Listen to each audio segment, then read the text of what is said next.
반갑습니다. 조리기능장 정경철 교수입니다. 조리산업기사와 조리기능장 시험을 합격하기 위해서 먼저 필기시험을 합격해야 되기 때문에 오늘은 조리산업기사와 기능장에 대해서 필기시험을 합격할 수 있도록 준비를 하였습니다. 먼저 공통적인 부분에 있어서 위생 및 안전관리 부분에 대해서 살펴보도록 하겠습니다. 무엇보다도 식품 위생에 관련된 질병을 먼저 살펴보도록 하겠습니다. 여기에 보면은 미생물과 화학물질 부분은 이제 대분류로 우리가 나눌 수가 있고, 그 다음에 세균성이냐 바이러스성이냐 자연독 화학성 우리가 중분류로 이제 나눌 수가 있습니다. 그리고 감염형이냐 이게 독소이냐 이것은 소분류로 이제 이렇게 나눌 수가 있습니다. 따라서 먼저 이 미생물에 의해서 질병이 감염되는 부분을 살펴보면 이제 이게 세균성이냐 바이러스성이냐를 볼 수 있습니다. 먼저 이제 세균성 부분에 있어서는 이게 감염형이냐 독소형이냐 우리가 이제 볼 수 있는데요. 특히 이제 감염형에서 보면은 살모넬라균, 그다음에 장염비브리오균, 그리고 병원성 대장균 이런 부분이 이제 감염형에 들어가는데 이 세부적인 내용에 대해서도 특징들을 이해를 해야 될 것 같습니다. 또 독소형에 대해서는 포도상주균, 그다음에 클로스트리움 보툴리우스 등 이러한 부분이 이제 음식물에 의해서 이런 독소에 의한 식중독을 우리가 말 그대로 이제 독소형 식중독 이렇게 이야기를 합니다. 그래서 미생물에서 세균성과 바이러스성이 있는데 특히 세균성에서 감염형과 독소형으로 나누어지고 감염형의 종류와 독소형의 종류를 우리가 학습을 하고 또 세부적인 균의 특징에 대해서 이해를 하면은 시험을 보는데 문제가 없을 것 같습니다. 그리고 이제 바이러스성에 의해서 감염되는 부분은 이제 우리가 이런 공기라든가 물이라든가 이런 접촉에 의해서 특히 이제 노로바이러스 또 간염 A 바이러스 그리고 간염 E 바이러스 이러한 부분들이 이제 바이러스성을 가지고 있습니다. 특히 이제 화학 물질에 의해서 이루어지는 질병들을 살펴보면 이제 자연독이냐 화학성으로 이제 나눌 수가 있습니다. 중분류에서. 자, 자연독에 의해서 이루어지는 것들은 지금 이러한 종류가 있는데 특히 이제 식물성이냐 이게 동물성이냐 곰팡이 독소냐 알레르기성이냐 우리가 이렇게 이해를 할 수 있는데요. 자, 식물성에 대해서는 특히 감자의 솔라닌 시험에 자주 나오죠. 감자의 솔라닌. 그리고 이제 독버섯의 모스카렌도 시험에 자주 나오게 되겠습니다. 그리고 이제 동물성에 대해서는 우리가 이제 보고의 테트로톡신, 보고의 테트로톡신, 그리고 모시조개의 베노르핀 자주 시험에 나오죠. 그리고 이제 곰팡이 톡스에 의해서 이제 질병이 생기는 부분이 이제 특히 황변미의 스트리닌 이런 식품이 이제 부패되거나 그러면 곰팡이에 의해서 이런 독소를 이제 만들어내면서 우리가 피해를 주는 것들을 이야기하겠습니다. 그리고 이제 알레르기성에 의한 것들은 이제 특히 이제 이런 꽁치라든가 특히 등푸른 생선들, 이런 고등어, 이런 부분이 히스타민. 그래서 이제 히스타민에 의해서 이제 특히 알레르기성. 그래서 이제 실질적으로 이제 이런 등푸른 생선을 이제 먹지를 못하는 그런 사람들도 좀 있습니다.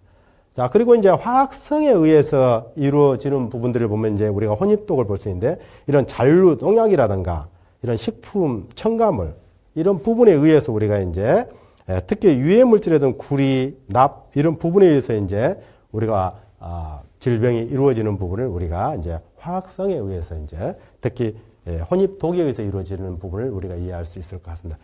따라서 위생에 관련된 질병에 있어서는 이제 미생물이냐, 그다음 화학 물질이냐, 그리고 미생물에서도 세균성이냐, 바이러스성이냐, 또 세균성에서는 감염형이냐, 독소형이냐, 그리고 자연독에서도 종류별로 특히 이제 감자의 솔라닌, 독버섯의 무스카렌 이런 부분을 특히 잘 좀 이해를 하는 게 시험을 보는데 자주 나오기 때문에 중요할 것 같습니다.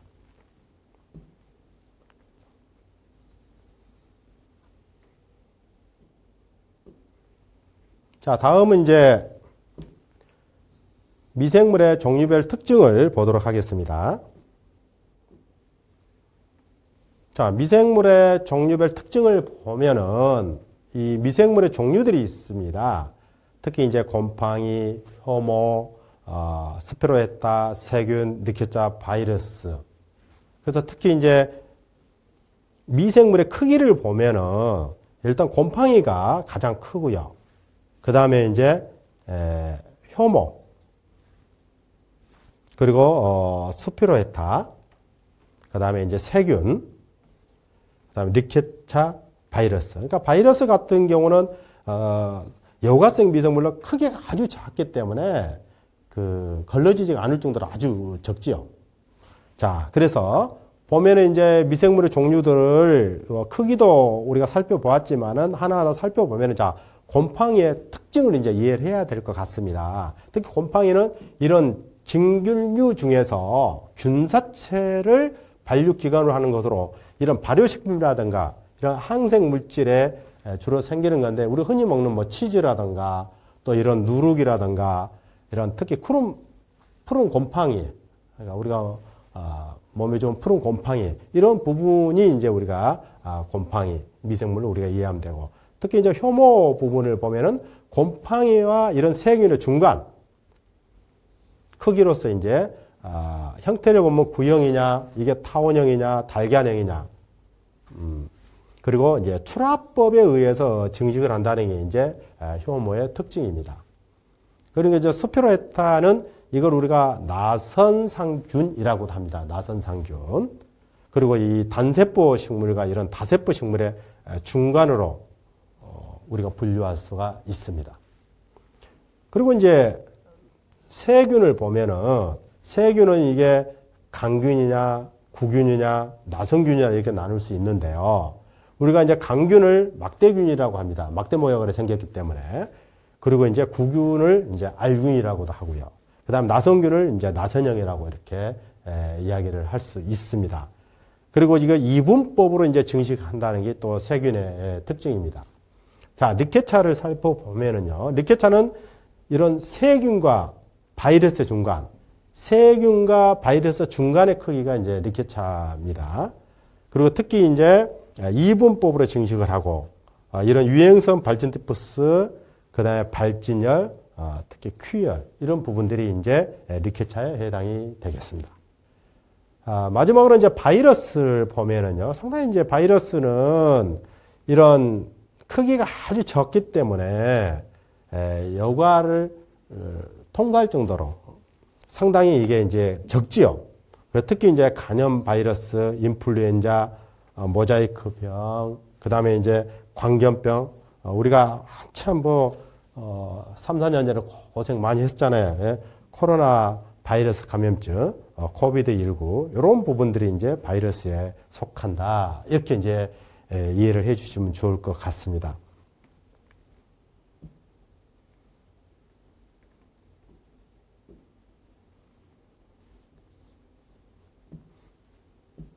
자, 좀 더 살펴보면은요.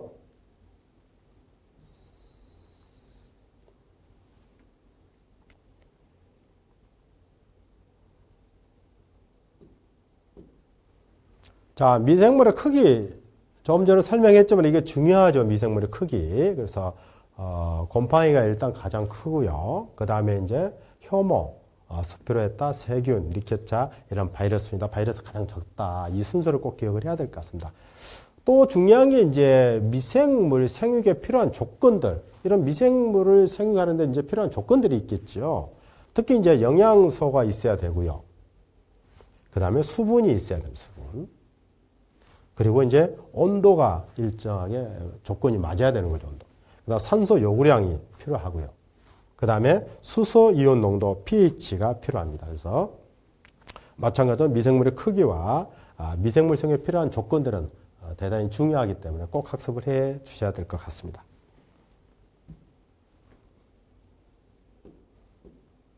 자, 다음 살펴보도록 하겠습니다. 예.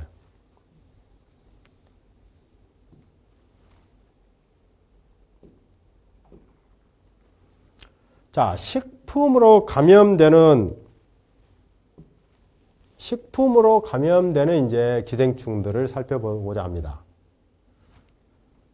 자, 특히 이런 채소류로 감염되는 기생충들이 있습니다. 채소류로. 그리고 이런 육류로 감염되는 기생충들이 또 있죠. 그리고 이런 어패류로 감염되는 기생충들이 있습니다. 자, 먼저 채소류로 감염되는 부분을 보면은 해충은 이제 경구 감염이 되고 우리나라에서 가장 감염률이 또 높은 부분에 속합니다. 자, 그러면 이제 해충을 예방하려면 어떻게 해야 되죠? 특히 채소 같은 경우를 이제 씻을 때 최소한 이제 5번 이상 이렇게 씻어서, 물론 이제 분변에 의해서 그 채소를 농사를 지었을 때를 이야기를 하는 겁니다. 그리고 이제 구충, 십이장충이라고도 하는데 마찬가지로 경구 감염을 하고 경피 감염. 그래서 특히 이제 구충 같은 경우는 이제 예방하려면은 특히 이제 밭에를 이제 맨발로 다니거나 이런 부분에 의해서 이제 감염이 될 수가 있죠. 그다음에 이제 요충을 보면은요, 경구 감염, 특히 이제 집단 감염이 될 수가 있습니다.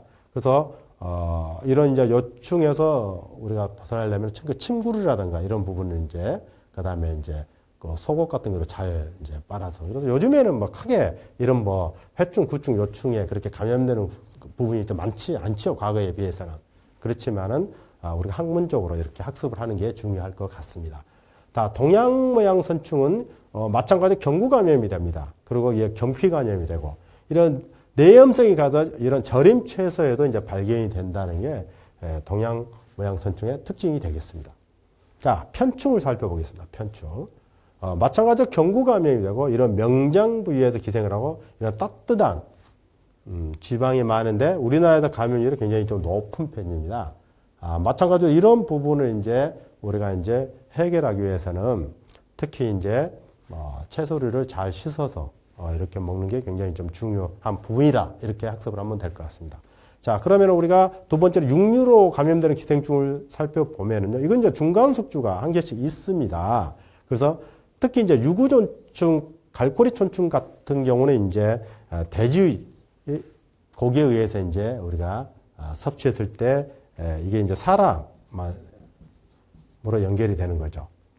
그다음에 무구존충은 이제 민촌충이라고 하는데 이것은 소가 마찬가지로 이제 사람, 소고기가 이제 사람에 의해서 이제 오염되고, 선모충도 돼지고기, 개. 그러니까 이제 특히 이제 익혀 먹지 않으면 이제 문제가 되는 거죠. 그래서 최소한의 우리가 이제 이론적으로 벗어나기 위해서는 75도씨 이상은 익혀서 먹어야 된다. 이렇게 우리가 이해를 해주면 좋을 것 같습니다. 그 다음에 이제 톡소플라스마. 이거는 돼지, 개, 고양이, 쥐, 조류인데 이 부분도 마찬가지로 이제 날걸로 먹게 되면 이제 문제가 되죠. 날걸로. 그래서 생식을 하면 안 되거든요. 그래서 생식 금지. 생식을 하면 안 되는 부분이죠. 그 다음 만선절 주전충도 마찬가지로 개구리, 뱀 이것도 절대 어떤 경우로 생식을 하면 안 되는 부분이죠. 이런 부분은 생식에 의해서 이제 생기는 기생충으로 우리가 이해를 하면 될 것 같습니다. 그러면 이제 어패류에 감염되는 기생충은 이제 중간숙주가 이제 2개씩 있는데 이 부분을 좀 살펴보도록 하겠습니다.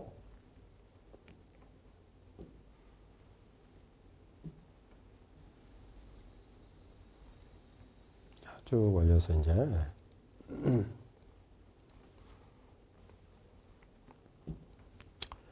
자, 어패류로 감염되는 기생충은 중간숙주가 이제 2개씩이 있는데요. 특히 이제 간흡충, 이걸 우리가 이제 간디스토마라고 하지요. 그리고 폐흡충은 우리가 폐디스토마.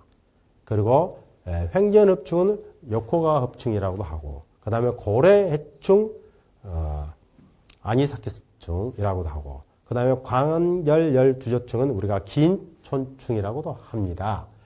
먼저 이제 간흡충을 살펴보면 우리가 이제 간디스토마는 이런 제1 중간숙주는 외우렁이, 새우렁이로 볼 수 있고, 제2 중간숙주는 이제 담수어, 붕어라든가 잉어, 이런 부분을 우리가 이제 생식을 하거나 이랬을 때 우리가 기생충이 생길 수가 있지요. 그 다음 폐흡충 같은 경우는 이제 제1 중간숙주는 다슬기고, 제2 중간숙주는 민물개라든가 이런 민물 가재에 의해서 우리가 생기는 걸 우리가 이제 폐흡충. 그 다음에 이제 횡견흡충은 이제 제1 중간숙주는 다슬기, 그리고 제2 중간숙주는 이제 담수어 중에서 이제 은어, 붕어, 잉어들이 이제 해당이 되겠습니다. 그리고 이제 고래층 같은 경우는 이제 갑각류 제1중간숙주는 제2중간숙주는 이제 오징어, 그다음 고징어, 청어, 특히 이제 이런 고래, 물개 이런 부분에 의해서 이제 제2중간숙주에 의해서 이제 감염이 된다 이렇게 이해를 하면 될 것 같습니다. 마지막으로 이제 관결열 주조충 같은 경우는 이제 우리가 긴 촌충이라도 하는데요. 특히 제1중간숙주는 이제 물배룩이고요. 그다음 제2중간숙주는 이제 담수어, 연어, 송어, 숭어. 그래서 특히 이제 뭐 전체적으로 다 중요하지만은 그래도 이제 시험에 많이 나오는 게 이제 우리 간디스토마, 그다음에 이제 폐흡증, 그다음에 관결열 주조증. 뭐 전체적으로 이제 다 중요하지만 이런 부분이 시험에 좀 많이 나오게 되겠습니다.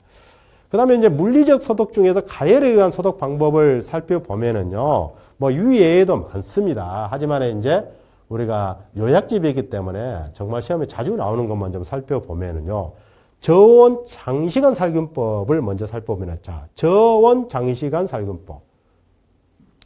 온도는 적지만 장시간에 살균하는 것을 우리가 저온 장시간이라고 그러죠. 그래서 어느 정도 적은 온도? 63에서 65도 정도에서 몇 분? 30분. 가열 후에 이제 냉각을 하는 거죠, 이제. 여기에 해당되는 건 주로 우유라든가 이런 주스라든가 이런 소스 같은 경우에 해당이 되겠습니다. 그리고 두 번째는 고온 단시간 살균법. 고온 72에서 75도씨 정도 고온에서 15분에서 20초 이내 가열 후에 이제 냉각하는 것도 우리가 고온 단시간 살균법이라고 하는데요. 주로 우유라든가 이런 과즙 같은 경우를 우리가 살균하는 방법으로 사용하고 있습니다. 그 다음에 초고온 순간 살균법. 초고온 130도에서 150도씨에서 순간적으로 0.5에서 5초 가열을 해서 냉각을 하는 걸 우리가 하는데 주로 이제 과즙 같은 경우를 우리가 들 수가 있습니다. 특히 이제 고온 장시간 살균법입니다. 고온이지만은 장시간을 하는 방법. 주로 이제 95에서 120도씨의 고온에서 30분에서 60분 정도. 상당히 이제 긴 시간, 이렇게 장시간 살균을 하죠. 이런 것은 주로 이제 통조림을 살균하거나 이럴 때 사용을 합니다. 물론 통조림은 고온 장시간 살균법도 사용을 하긴 하지만 우리가 특히 이제 통조림 같은 경우는 고압 증기 멸균법을 해서 주로 15분에서 20분 정도 121도시에서 15에서 한 20분 정도 살균하기도 합니다. 이것을 고압 증기 멸균법. 그래서 같이 한번 알아주시죠. 고압 증기 멸균법. 시험에 자주 나오기 때문에 추가적으로 학습을 해 주시면 좋을 것 같습니다. 통조림 살균법요. 자, 여기까지 이제 물리적 소독 중에서 가열에 의한 소독 방법을 이제 확인을 했습니다.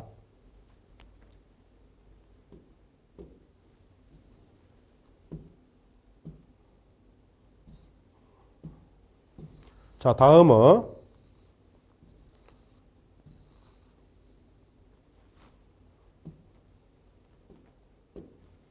자, 화학적 소독 방법을 살펴보도록 하겠습니다.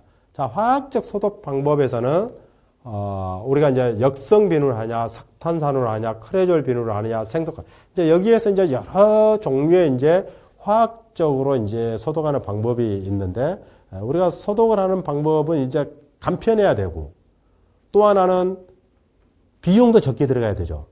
이제 그런 부분을 고려해서 그 용기나 기구에 맞는 소독 방법을 해야 되지 않을까 싶어요. 따라서 지금 보면은 어느 정도를 이제 넣어야 되느냐. 주로 이제 3%가 많죠. 뭐. 그렇지만 승홍수는 또 0.1%입니다. 그래서 이런 프로테이지에 대한 것을 잘 좀 이해를 해야 한다. 어느 정도를 넣어서 소독을 할 건지가 상당히 중요하죠. 시험에 나오기 때문에. 자, 역성비누, 양성비누입니다. 이런 과일이나 채소, 이런 식기 소독을 할 때 조리사에 특히 손소독에 주로 이용합니다. 그래서 가장 좀 많이 이용하는 부분이죠. 다음에 이제 석탄산은 이제 3%의 석탄산을 이용합니다. 특히 화장실의 분뇨라든가 이런 하수도 등의 오물 소독에 사용한다. 그리고 소독약의 살균력 지표로 사용하는 게 이제 석탄산이다. 자, 세 번째는 크레졸 비누도 마찬가지로 3%를 사용하는데요.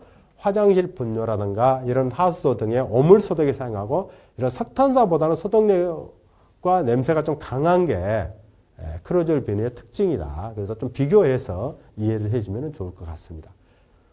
네 번째는 이제 생석회. 이것은 저렴하기 때문에 특히 이제 변소, 분뇨, 그다음 하수도 징계 등의 오물 소독에 가장 우선적으로 사용하는 게 이제 우리가 생석회 소독이다. 그리고 다섯 번째는 승홍수. 이거 0.5%. 승홍수는 이제 0.5%라는 걸 이해를 하시고 비금속 기구의 소독에 주로 이용하는 게 이제 금속 부식성. 우리가 이렇게 이해를 해주면 좋을 것 같습니다. 예. 지금까지 화학적 소독 방법을 살펴보았습니다. 다음 시간에는 식품 안전관리 인증기준 이제 햅섭을 살펴보도록 하겠습니다. 감사합니다.